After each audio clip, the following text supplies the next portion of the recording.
It's official. You've been A-listed. What's going on, everybody? This is your boy Melvin with A-List Lifestyle, and I have a special guest in the building today, and it's somebody that I really want to highlight and give her flowers. Somebody that came into my life this year of 2025, and it was church related. And I love the gospel. I love the spirit. I love the things that she brings to our lives for me and my wife. And this is someone I wanted to share my greatness to and give her flowers at the same time. So this is Miss Letitia. How you doing? Hey. Miss Letitia is someone that came into my life from the church, y'all. And she became a mother figure to me, like somebody I can really go to, hug on. She don't complain about my hard hugs. Yeah, I don't mind that. Things of that nature. But she has a beautiful spirit. She has a testimony and she has a story. And it's one of them stories that'll help people and change lives. So today we just want to give you your flowers and to just kick it with you and ask you some real questions, here on A-List Lifestyle. Is that okay? That is okay. That is okay. Okay, so one thing is, can you tell us a little bit about like where you from and your upbringing and what it was like? Okay, so, well, first of all, I want to say thank you for even inviting me. Thank you for sharing your platform with me. Thank you for this invitation. And I take this as an honor because this is actually officially like my first ever doing this. So thank you for the invite and thank you for just wanting to sit down and talk with me. So I want to start with that first off. Okay. You're welcome. So for those that don't know, I'm from New York. Okay. I'm very proud to say that I'm born and raised in Brooklyn. Grew up in Long Island, so I'm a Long Island girl, in the 70s. So if y'all can do the math, I was born in the 70s. But I say I was born during the good times. There was no seatbelts. There was no, there was no knee pads. We went outside. We ride our bikes. We did skates. We fell down. We hurt ourselves. We was out in the streets, and we had to be home by the time the street lights came on. So I grew up there in Brooklyn, New York. I can say I can relate to that. I'm an 80s baby. Okay. And I do respect the 70s babies. But we had seatbelts, but we did have to come on with the street lights came on.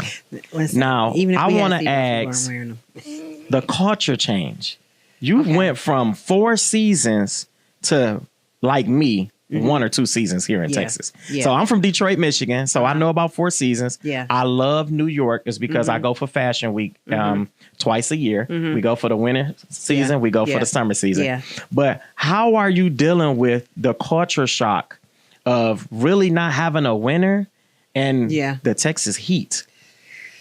That's a good question. Because, so for me, I transitioned. So let's say like this. I went from New York to Atlanta. So I lived in Atlanta for like 15 years. Then from Atlanta, I came to Texas. So Atlanta, you get more seasons. You do get a little winter, but not really. Nah. It's not a New York winter. It doesn't compare, right? But you get a chance to kind of wear the boots, kind of wear that winter fashion, like you get to wear those clothes. But here in Texas, you don't get it at all. But I do enjoy, I don't mind the heat. I love the weather. I actually like Texas. I really like Texas. So far I have found nothing wrong with it. I can relate to that. I say I like Texas as well. We don't have a winter to me. I mean, they have ice, they have rain, y'all. It does get cool. It gets 50, 40 and they start to lose their mind. But to me, it's perfect weather. It's perfect weather. Like now, we're September, October. At night when the sun goes down, oh my God, the weather is so nice. A lot of times I like just to get in the car and just drive, listen to music. Like I'm all about a vibe, and just the weather is beautiful right now to me. So I enjoy the Texas weather. So talking about the weather, let's go into some experiences from your past. What's one experience from your childhood that shaped you to who you are today? One experience from my childhood that shaped me into who I am today. I have to say, it's funny that you asked that question because I have to say, you know how you might not know it then that it was shaping you? Yes. But you see it now, like, wow, this really prepared me for this moment. You know what I'm saying? So when I was younger, I was always one of those girls that was in the mirror. I was always like when I was in church, I've been born and raised in church, right? So I would even go to church, but after church, me and my brother would still have church like on the steps in the house. Like I was on the choir stand. I would use my hairbrush as a microphone. Like, I would all type of my coloring books was Bibles, and I would be preaching on the steps, and my brother was like the amen corner. Like, so, but I look at a lot of the stuff that I do now, a lot of the stuff that I do on social media, a lot of the stuff that the Lord has allowed me to do or use me to do in church. And when I look at it, like even my mom or my sister will be like, you've been doing that ever since you was a kid. And I was playing. I didn't know what it was, but I see now, like even just from asking that question, that's why I kind of chuckled. I see now how it was even then, like the Lord was dropping that into my spirit. I thought it was just, I enjoyed church so much that when I left, I would play church like the rest of the day, So I think that's one of the things. And it's funny that even when I was younger, my teachers used to always say I was a social butterfly. Before I would sit down and actually do my schoolwork, I had to walk and talk and say hello to everybody and make sure everybody was good. I'm still that person to this day, Me and you are two of a kind. I think you know that already. Yeah. When I walk in a room, my presence is known. Yeah. And when I leave the room, my presence is known. Mm-hmm. So let's go into influence. And then I like the fact that you grew up in church, because I'm the same way. I grew up in church. But who or what had the biggest influence on your early years? My early years, I would say my brother was a big influence. My father was a big influence. My brother was a church musician, right? So my brother played the organ. He was the music director. So he was kind of like my hero. He was the one that directed the music, directed the choir. He ran the services. You see, kind of, does it flow? I understand what you do at church now. I do understand what you do at church. What I do at church now. So my brother kind of ran the services, and he was kind of like the person that I looked up to because everybody listened to him. Everybody responded to him. And I saw how when things do come together, how it really does come together. I like to see the outcome. It doesn't matter to me who does it, but I like to see the outcome, and I like it to work out well, if that makes sense, you know? So I would definitely say my brother. My dad was a singer, he was a singer. He had an amazing voice. And so watching them in church, watching them do the things that they did in ministry, those were the people that I looked up to. Okay. Yeah. Now, can we give a shout out to the church? Can we give a shout out to the church? So look right there in that camera, and let's get a shout out to your church back home. To my church back home? Yeah, because I'm definitely shouting out Life Center. I love you, Pastor C. I love you, Pastor Siobhan. Shout out to Life Center, Texas. But the church that molded you and groomed you, if it's multiple, it's okay to shout out multiple. Oh, wow. So the church back home was Faith Baptist Church in Hempstead, Long Island. The pastor is no longer, he's passed away. It was Reverend Joseph Howell. That's where I got all of my choir years from. The choir, traveling, community choirs, all of that stuff. That's where I learned a lot of that. And also I have to shout out my church from Atlanta, because I was there for 11 years. Apostle Travis Jennings, Pastor Stephanie Jennings, the Harvest Tabernacle Church in Atlanta, Georgia. That's the church that as I would say, put my hand to the plow and did a lot of work, and also was really trained and groomed there for ministry that I'm doing now. So we want to give out a big shout out to all the churches that poured into Miss Letitia. It's because she's giving it back right now at the Life Center, and we love it. Okay. So let's dig a little deep into you. How do you describe yourself outside of your work or daily responsibilities? How do I describe myself? I'm loyal to a fault. I'm a very loyal person. I'm a very consistent person. I'm kind, I'm kind to everyone, but I don't play no games. Oh, we know. I don't play no games. I take things very seriously, and maybe sometimes I do too much, but I'm very passionate and I take things very seriously. And sometimes I pray that other people would do the same, but if I could describe myself in one word, it would definitely be loyal. I am loyal. I like that. I Yeah. like that a lot. Mm-hmm. If I could describe myself, I would say consistency. I was going to say that for you, even if you didn't say it for yourself. I was going to say, if you were to describe yourself in one word, I would say consistent. I love being consistent. Mm-hmm. Yeah. Okay, let's talk about accomplishments. What's an accomplishment you're most proud of in your life so far? So one of my biggest accomplishments for me is I've lost over 100 pounds. Like when I first started doing my weight loss journey, which I do share that online on my Instagram page, Miss All Get It Girl. I was 365 pounds. Congratulations. Thank you. I was 365 pounds and I lost 100 pounds naturally.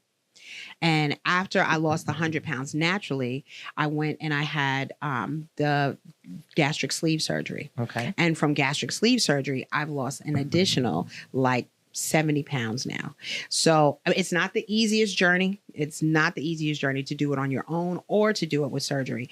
But I'm proud of myself that I never gave up.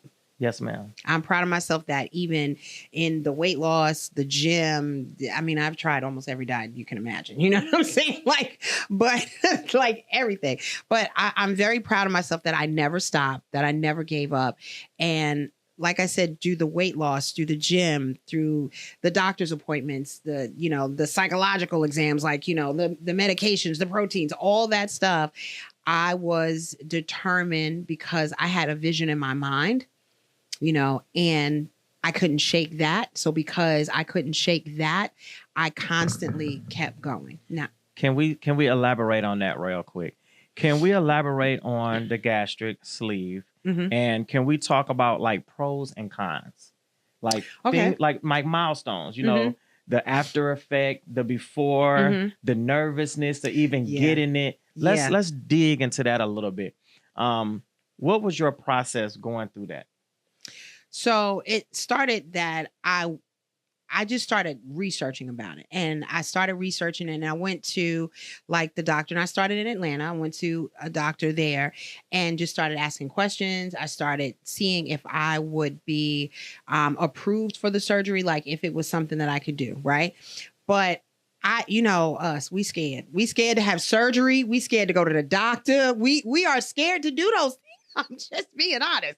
So as soon as I told my mother and my aunt and my son, they was like, don't do it. Don't do it. Like, oh, don't go into the night. Like, I mean, come on, give me a break, allow me to try this, So I did the research. I went to the doctors, but then I started asking a lot of other people that I knew had the surgery. They also had like a support group where you could go and get information before you have the surgery, right? And you actually have classes that you have to take prior to it. I think it's like 6 to 8 classes. They tell you about the food. They tell you about how much water you can drink. They tell you about the medication you might have to take. They try to prepare you as much as possible, but every person's body is different. A lifestyle change. It's a lifestyle change. Everybody responds to things differently. Like I have a lot of friends that have had the surgery, and all of them might say, you know what? I can eat chicken. It's no problem. But I can't, or they can eat sweets. I can't. Everybody responds. Every person's physical body responds differently. So I had the surgery here in Texas. And one thing I always have to shout out my pastor here in Texas, Pastor Siobhan and Pastor Cheyenne, because when I first moved here, I didn't really know a lot of people. Mm-hmm. I didn't have that community that I had. Well, I thought I didn't have that community that I had like in Atlanta. So to have the surgery here and thought it was just me and my daughter, I was a little nervous. But I had the surgery. The intercessors came. People from the church came and checked on me. Pastor Javon came and drove me home from the hospital. So it made me feel that I wasn't alone. She checked on me every day, making sure that I was okay. What do you need? Can I help you with anything? And that was really nice. But the after effects, it goes quick because when you lose the weight, when you have that surgery, I think I lost like 30 pounds within like the first month. Wow. When you first come home, all you're having is like broth, yes. Because you actually have that, your stomach has to heal, because it is like it's real surgery. So your stomach has to heal. So for the first month, you having broth and maybe baby food and just drinking a little bit of water. But the weight comes off drastically. They call it the honeymoon stage because at the beginning, you drop weight so fast. But as you move and get further along in the process, now I'm maybe at the top of the year will be a year for me. So I'm about 9 months in, 10 months in. So I'm phasing out of that honeymoon stage, but I still see quick weight loss. I gotta ask this question. Okay, go ahead. So you made it, first of all. Amen. Thank you, Jesus. And you accomplished some things. And you survived and you did it. And now you're a living testimony.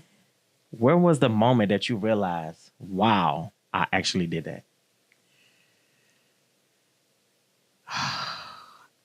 It's funny, and not to say like social media is the biggest thing, but social media helps you capture moments. So, because to me, and I know this might sound strange, and maybe other people who have went through the gastric bypass or the sleeve, they might understand this. To us, we still look like we look the same. Like I see this body every day, all the time, right?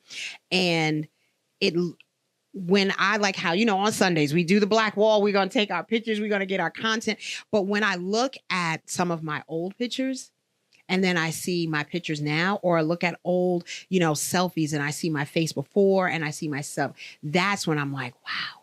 Like, some people look at my pictures now and they're like, wow, you don't even look the same. Like that doesn't even look like the same Tish. And I'm like, it's not the same Tish. It's really not. That's beautiful. So have you had any moments where you was like, oh my God, I gotta go shopping. Like I can't fit my pants, or all the time. I can actually get the shirt that I bought and I really can fit this shirt. Yes. You know what I'm saying? Yes. So, those are good. You want to know something that is like one of the best moments for any woman that's watching this?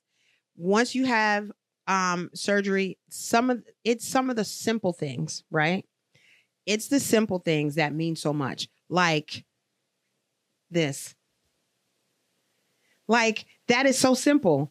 But when I used to sit at my desk or sit places, I didn't cross my legs. My thighs were huge. You know what I'm saying? Like I didn't cross my legs. Or think about when you are going on a plane and you have to ask for one of those extender seatbelts. And when you get on a plane and you don't. Like those are small things that everybody doesn't think about. But we do, because we've experienced certain things. You go to, like, there might be stores that I've always wanted to shop at, but they never have my size. So like if you go shopping with girlfriends, you're just buying shoes and bags and accessories because that store doesn't have your size. But now, after you've lost 100 pounds or 120 pounds, you can go to any store you want and pick out almost anything and walk right out the store and buy it. That's huge. It's really not small, because for us it means so much, because this is a lifelong journey of not being able to do those things, if that makes sense. And that's a hard thing to do. Yeah. Even through school, even through, courses, even through, life changes. And sometimes you still might have a day and be like, skip all that. I want to do this today. Yeah. And then the reality check hit when you do something and now you got the after effect. Yeah. Yeah. So what has been one of the toughest challenges you face and how did you overcome it? I went through some tough, I'll be honest. I went through some tough challenges, not just weight loss, like personally, relationships. I was divorced. I was married for 15 years. I ended up getting divorced. And then after that, I had toxic bad relationships. So for me, I think some of the hardest things have always been emotional, right? And it's learning how to deal with that, learning how to process those emotions, where you're, number one, you're not taking it out on your kids, because sometimes that happens, taking it out on your job or bleeding on other people, especially if you're working in ministry, right? So for me, one of my sayings is, I believe in two C's. I believe in Jesus Christ and I believe in counseling. Okay. So which is both good. I am an advocate for counseling. I'm an advocate for therapy. So for me, I would say that was two of the things that I did. Like, and just to say this, and I don't know, just to say this, I believe that if you are a person that is open to going to counseling and open to going to therapy as being an intercessor, I think that gives you ammunition of what to pray for. That's beautiful. Yeah. Yeah. So that's what I did. When I discovered things in therapy, I would take what I discovered in therapy and then I would take it to the Lord. And I would pray about those things. And I would ask him for strategy and guidance to help me through the things that I discovered about myself in therapy. Wow. Mm-hmm. I didn't experience therapy until I was married. Mm-hmm.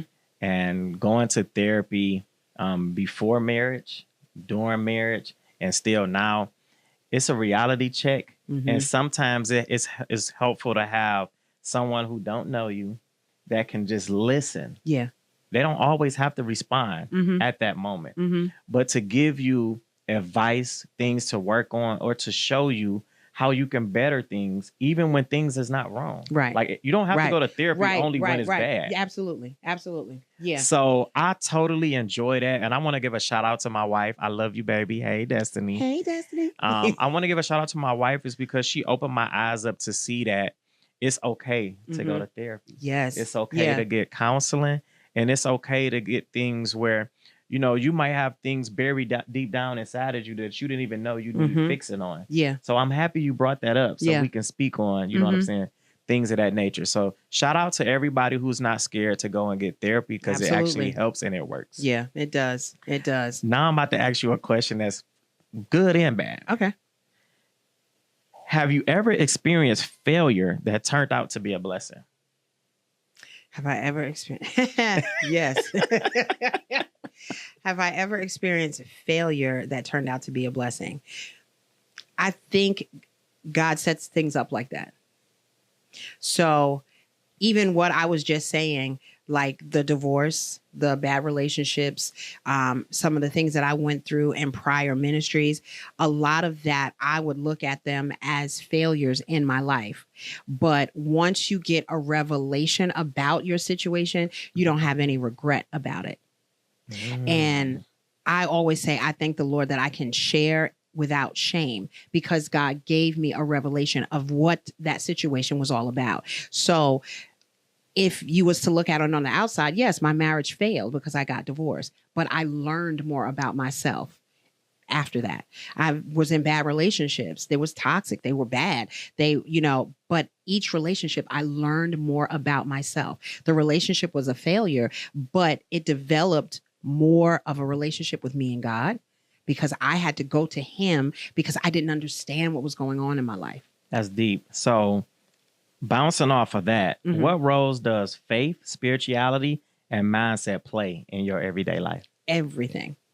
It's everything for me.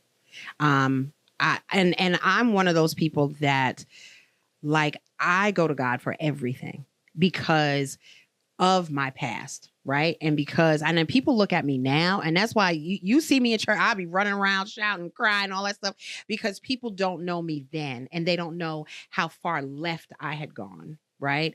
And I always say that the Lord loved me enough that he snatched me back, right? But there was a point in my life that I didn't trust my own choice. I didn't trust my own decisions. And I put everything before the Lord. So it would be something as simple as like, Lord, do I really need to go out with these people? Like something very simple. I asked him about everything. And I continued that practice and that journey in my life, that if he doesn't confirm it, if I don't get a response, if I don't get a revelation, if somebody that I'm not moving until the Lord says that this is what I want. It could be a song. It could be, because he speaks in so many different ways, but it has to be co-signed by him before I do it. I love it. I love that a lot. Mm-hmm. So what's one book, movie, or experience that really shifted how you see life? That's easy. There's a book, and I think her name is Atlas. I can't remember her exact, but the name of the book is called Emotional Inheritance. And it's a book about a therapist and a lot of her patients, right? And of course, they changed the name for the protection of the patients and stuff, but it shows different journeys and it shows how emotional trauma is passed down and how, we inherit a lot of emotional trauma from our parents, from our grandparents, from siblings to siblings. And there's a saying in that book that I have taken ever since I closed it. And it says that what has been done cannot be undone, but it can only be processed and then mourned. So when you mourn it, you're letting it go. It has to die. So, but you have to process it first. But then once you process it, you have to mourn it and then let it go. So if you can give your younger self one piece of advice, what would it be? Oh, that's such a good question. If I would tell little Tish that she's going to be okay. I would tell her to stop trying so hard and realize that it's okay to be herself and let people love her for being her. I love that. That's beautiful. Yeah. Mm-hmm. That's beautiful. Yeah. What's a skill or a hobby outside of work that brings you joy? I would say doing content. Okay, content. Y'all hear it. So if you want to see more of her content. Yeah, I would say doing content because that's like the creative side of me that I never really knew that I had or even thought that I had. So I think it's a softer side of me, and I think it's me allowing myself to open up to people because I'm really not. People would think I'm really to myself. You know what I'm saying? Like I'm kind to everyone, but then I'm back to being myself. I'm very closed off kind of. So I think doing content allows me to open up a little bit more and show people more about me. We're going to close with this. Mm-hmm. Can you give some gems or some advice to anyone out here that's second guessing their journey on weight loss? Sure. And spirituality. Mm-hmm. And I want you to look right there in your camera. Okay. And share. So, number one, if I was to say anything about weight loss, I would say always pray about it, but I would say go after what you want. And I really would say that for anything. For any woman that is listening to me or any person that is listening to me, we all have desires, we have dreams, and we have things that either the Lord placed in our heart or that we've seen in a vision or that we just really want. And for some reason, sometimes we're scared to go after it. We're scared of the response. We're scared of the lack of support. We're scared of what it might look like to everyone else. But what I would say to you is think about what it would look like if you actually achieved it. How would it make you feel? How would it change your life? And when you look at that and when you feel that, then I want you to take the steps to make that happen. It's okay to choose you. It's okay to love you enough to go after the things that you want. That's what I would tell them. This has been another episode of A-List Lifestyle. We just sat here and had a great conversation with Sister Letitia. Thank you so much for having me. And we want to thank you for coming and kicking it with us today, okay? Yes. All right, y'all. We'll see y'all next time. Peace. Bye.